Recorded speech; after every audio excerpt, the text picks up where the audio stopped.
দেখছেন কলকাতা টিভি, ভাস্বতী রয়েছে আপনাদের সঙ্গে। শুরু করছি সংবাদ সারাদিন। কলকাতা টিভির খবরের জের ব্রহ্মপুত্রের চরে সাহেব শেখদের নিয়ে তল্লাশি মিলল ডিটোনেটর, জিলেটিন স্টিক, AK-47 সহ প্রচুর অস্ত্র।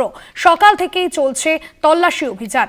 কলকাতা টিভির খবরের জের এবং তল্লাশি অভিযানে মিলল ব্রহ্মপুত্রের চরে সাহেব শেখদের নিয়ে তল্লাশিতে মিলল ডিটোনেটর, জিলেটিন স্টিক, AK-47 সহ প্রচুর অস্ত্র এবং সেই এক্সক্লুসিভ ছবি দেখতে পাচ্ছেন কলকাতা টিভির পর্দায়। সকাল থেকেই চলছে তল্লাশি অভিযান। কলকাতা টিভির পর্দায় সেই এক্সক্লুসিভ ছবি আপনারা দেখতে পাচ্ছেন। তল্লাশি অভিযানে উদ্ধার হয়েছে প্রচুর পরিমাণে আগ্নেয়াস্ত্র। কলকাতা টিভির খবরের জের ব্রহ্মপুত্রের চরে সাহেব শেখদের নিয়ে তল্লাশি। বিশেষ প্রতিনিধি দীপ্তিমান ভট্টাচার্য রয়েছেন ফুল লাইনে।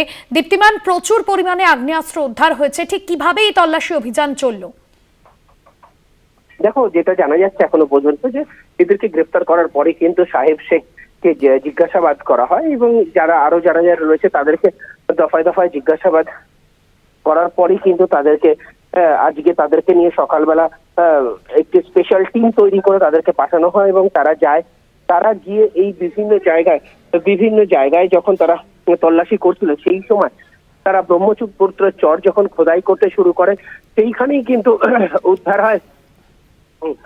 ব্রহ্মপুত্র চরেই কিন্তু উদ্ধার হয় তখন এই AK-47, এখনো পর্যন্ত যা জানা যাচ্ছে 4টেরও বেশি AK-47 উদ্ধার হয়েছে এবং AK-47 উদ্ধার হয়েছে, জিলোটিন উদ্ধার হয়েছে, ডিটোনেটর উদ্ধার হয়েছে। এই সব কিছু এখনো পর্যন্ত উদ্ধার হয়েছে। এছাড়াও আরো অনেক কিছু রয়েছে। এখনো কিন্তু তারা, এক কথায় বলা যেতে পারে, খনন কার্য চলছে। তারা কিন্তু এখনো খোঁড়াখুড়ির কাজ চলছে সেখান থেকে এবং তারা আশা করছেন যে এর থেকেও বেশি আরো কিছু উদ্ধার করা হবে। দেখো, আমরাই দুদিন আগে এই খবরটা দেখিয়েছিলাম যে সাহেব শেখ কিন্তু পাকুড়ে গেছিল। পাকুড়ে গিয়ে সেখানে সে বারবার কয়েকজনের সাথে বৈঠক করে এবং সেই ক্ষেত্রে সেখানে সে জিলোটিন স্টিক, ডেটোনেটর এবং আর্মস কেনার জন্য একটা প্রকিউরমেন্ট লিস্ট তৈরি করে দিয়েছিল যে এইগুলো তার দরকার বলে।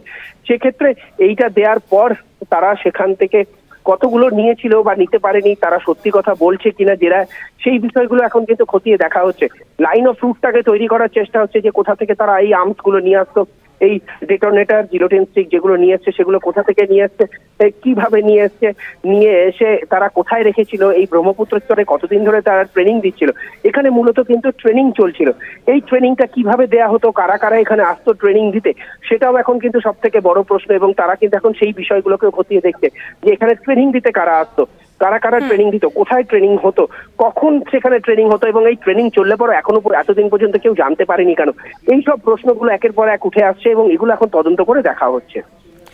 একদমই সঙ্গে থাকো দীপ্তিমান তুমি। আপনাদের জানিয়ে রাখবো এখনো পর্যন্ত তল্লাশি অভিযান চলছে এবং তল্লাশি অভিযানে আর কি কি মেলে সে বিষয় কিন্তু খতিয়ে দেখা হচ্ছে। কলকাতা টিভির খবরের জের আমরা প্রথমে এই খবর ব্রেক করেছিলাম গত কয়েকদিন আগে। ব্রহ্মপুত্রের চরে সাহেব শেখদের নিয়ে আজ সকাল থেকেই চলছে তল্লাশি। মিলল ডিটোনেটর, জেলেটিন স্টিক এবং AK-47 সহ প্রচুর পরিমাণে অস্ত্র।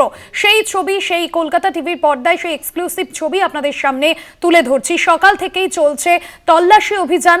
কলকাতা টিভির খবরের জের তল্লাশি অভিযানে মিলল ডিটোনেটর, জিলেটিন স্টিক, AK-47 সহ প্রচুর পরিমাণে অস্ত্র। এর আগে এই খবর আমরাই প্রথম ব্রেক করি এবং এই বিষয় কিন্তু এখনো পর্যন্ত যে তল্লাশি অভিযান চলছে, অর্থাৎ তল্লাশি অভিযান শুরু হয়েছে সকাল থেকে, তবে এখনো পর্যন্ত সেই তল্লাশি অভিযান চলছে। দীপ্তিমান রয়েছে আমাদের সঙ্গে। দীপ্তিমান, এই খবর আমরা প্রথম কলকাতা টিভির পর্দায় দেখাই এবং আজ সকাল থেকে যে ছবি আমরা এই মুহূর্তে দর্শকদের সামনে তুলে ধরছি, এক্সক্লুসিভ সেই ছবি। এই যে এত পরিমাণ আগ্নেয়াস্ত্র, ঠিক কি কাজে ব্যবহার হতো বা কোথা থেকে এই আগ্নেয়াস্ত্র আসতো, কি জানা যাচ্ছে এখনো পর্যন্ত জিজ্ঞাসাবাদে? দেখো, যেটা তদন্তকারীরা মনে করছেন যে এই যে এই যে পুরো বিষয়টা যে উদ্ধার করা হয়েছে, এই পুরো উদ্ধার হওয়া যে অস্ত্র, এইগুলোকে তারা কিন্তু মূলত কোনো জায়গায় বিস্ফোরণ ঘটানোর জন্য বা কোনো জায়গায় নাশকতামূলক কোনো কাজ ঘটানোর জন্যই হয়তো তারা এগুলো জোগাড় করছিল। কোথায় কি বৃত্তান্ত, কোন জায়গায় এটা করার পরিকল্পনা তারা করেছিল, সেগুলো কিন্তু এখন তদন্ত সাপেক্ষ ব্যাপার। পুরো বিষয়টি কিন্তু তদন্ত করা হচ্ছে, জিজ্ঞাসাবাদ করা হচ্ছে। কারণ এই যে অস্ত্র এবং ডিটোনেটর, জেলোটিন থেকে আরম্ভ করে এই যে সবকিছু উদ্ধার করা হয়েছে, সেইগুলোর তো একটা পারপাস থাকতে পারে। প্রাথমিকভাবে যেটা জানা গেছে যে কয়েকজনকে ট্রেনিং দেওয়া হচ্ছিল, সেই ট্রেনিং এর জন্য কিছু কেনা হয়েছিল, এবং বাকি যে পরের যে লট যেটা প্রকিউরমেন্ট করা হয়েছিল, যেটা অর্ডার দেওয়া হয়েছিল, পাকুড়ে সাহেব শেখ নিজে গিয়ে সেই অর্ডারটা দিয়ে এসেছিল। সেই অর্ডারের ক্ষেত্রে কিন্তু সেটা কিসের জন্য ব্যবহার করার জন্য কেনা হচ্ছিল, সেটা নিয়ে আসার কোথায় ব্যবস্থা করা ছিল, কোথায় নাশকতা করার পরিকল্পনা করা ছিল, সেইগুলো কিন্তু এখন জিজ্ঞাসাবাদ চলছে। তাদেরকে দফায় দফায় জিজ্ঞাসাবাদ করা হচ্ছে। একটা দল যেদিকে যেরকম তাদেরকে জিজ্ঞাসাবাদ করছে যে এছাড়াও আর কি কি পরিকল্পনা ছিল। পাশাপাশি দেখো আরেকটা বিষয় তারা কিন্তু এখান থেকে জানার চেষ্টা করছে যে লাইন অফ রুট যেটা ছিল, অর্থাৎ এই যে অস্ত্রগুলো বা এই যে পাকুড় থেকে যেগুলো অর্ডার দেওয়া হয়েছিল, সেইগুলো তাদের কাছে আসামে এসে পৌঁছালো কি করে, কারা কারা এর ভেতরে ছিল, এখানে লজিস্টিক সাপোর্ট তাদেরকে কে কে দিয়েছিল, কাদের থেকে লজিস্টিক সাপোর্ট পেয়ে তারা এটা করেছিল, এবং তার থেকেও সব থেকে বড় প্রশ্ন যেটা, সেটা হলো যে ফান্ডিংটা কোথা থেকে এসেছিল, এখানে এই ফান্ডিংটা তাদেরকে কে করেছিল, এই ফান্ডিংটা কোথা থেকে এসেছিল, টাকাটা কোথা থেকে এসেছিল, যদিও এইগুলো কেনার টাকা কোথা থেকে এসেছিল সেই বিষয়টা এখন তাদের কাছে সব থেকে বড় বিষয়। কারণ পরের যে লিস্টটা যেটা দেয়া হয়েছিল, এর পরেও কি এর মাঝে দুটোর মাঝে কি আরো কোনো জায়গা থেকে কিছু কেনা হয়েছিল নাকি আর কেনা হয়নি? কারণ পাকুড়ে লাস্ট যে ওরা কনসাইনমেন্ট যেটা দিয়েছিল সেটা কিন্তু তারা নিতে পারেনি। তারা সাহেব শেখ জিজ্ঞাসাবাদে জানিয়েছে যে সে কিন্তু পয়সার অভাবে, তাদের কাছে পয়সা না থাকাতে তারা কিন্তু লাস্ট যে কনসাইনমেন্ট ছিল সেই কনসাইনমেন্টটা তারা নিতে পারেনি।